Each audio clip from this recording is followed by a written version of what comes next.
Hello YouTube, this is going to be a video of my Husqvarna 221A lawnmower. And basically, this is going to be a review of why you shouldn't get one that's stock. This is a 2019 221A, and the guy who bought it originally used it 6 or 7 times in the first year, and this year he used it once. And then on the second time, he hit a log.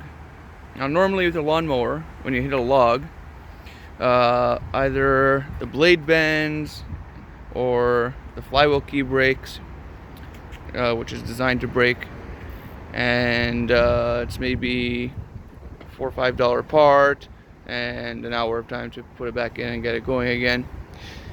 In this case, the crankshaft bent, and it's really bent to the point where the blade's hitting the sides of the housing on the bottom, which means it needs a new crankshaft, which over here costs about $140. When you do it, you probably need to replace the gaskets and engine, another $20, so you're at about $160 in parts, and then about 2 or 3 hours of work. So even though it's a $600 mower, it's going to cost you $400 to fix it at a shop, and it's not worth it at that point. This is an all-wheel drive model. All 4 wheels are the same size, and it's controlled by 2 belts and 1 lever, so there's no speeds on it, but this is your speed lever, and this is your lever to start it and hold it and keep the engine running. It doesn't have a side discharge chute. It does have the deck wash option and adjustable height on each wheel. It's not one controls all, but it does have a mulch plug in there that you could put in here, and when you put the mulch plug in, you can put the bag back on or leave it off and it will mulch, and it looks like a really nice mower. It's just they had to put these Briggs & Stratton engine on, and these Briggs & Stratton engines, unfortunately these new ones, are pretty cheap quality Chinese engines compared to what the old ones were American made, and then they were higher quality Chinese, and now they went down in their quality standards. It's still a bit better than some of the Chinese engines, but I even think Predator and LCT engines are on the same level or a bit better now than these new Husqvarnas. And then they put engine made in the USA. Oh, never mind. Take back everything. Actually, this engine is built in the USA. A lot of Briggs & Strattons are made in China.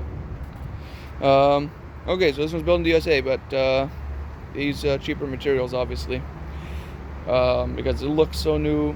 And this thing starts up basically with half a pull. It starts up, but man, it is bad the way it sounds with that bent crankshaft. So start it up for you here. You can see how it sounds here. Yeah, that's what it sounds like. Pretty bad. And it started this time because it was a bit colder than normal. It started second half pull. I just gave it a short jerk like that and it started up. But let's take a look at the bottom of it, and I'll show you how the interesting system works. You can see where the blade's been hitting. Yeah, all around really. There's that pulley system for the all-wheel drive. Got some grass in there, but yeah, this is a bent crankshaft. The blade itself isn't too bent, but the crankshaft is, which is why I am going to be replacing the engine on this one with a used Honda, and we'll go from there and see how it performs after that. But right now it's pretty much unusable, as it might shred through the deck or the blade could snap off at any moment and slice my legs off.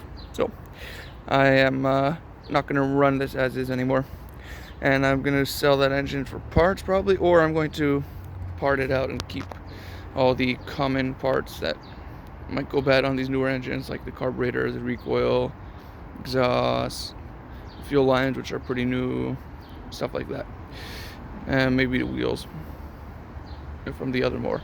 I'll show you the other mower after. But anyways, this is a review of the stock form of the Husqvarna 22 1A lawnmower with the Husqvarna engine.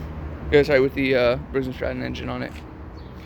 And yeah, it's just sad that the quality went down to where after 1 year, a $600 mower, the crankshaft bends when you have old Briggs & Stratton mowers from the 1960s that are still running today, even after they hit plenty of things. And Tecumseh engines, like the Tecumseh engines, they were known, the bigger size, like the 6.5 horsepower, they were known to break flywheel keys a lot, but still they could take an impact. This thing can't. Anyways, if you want to make more YouTube videos, just comment below.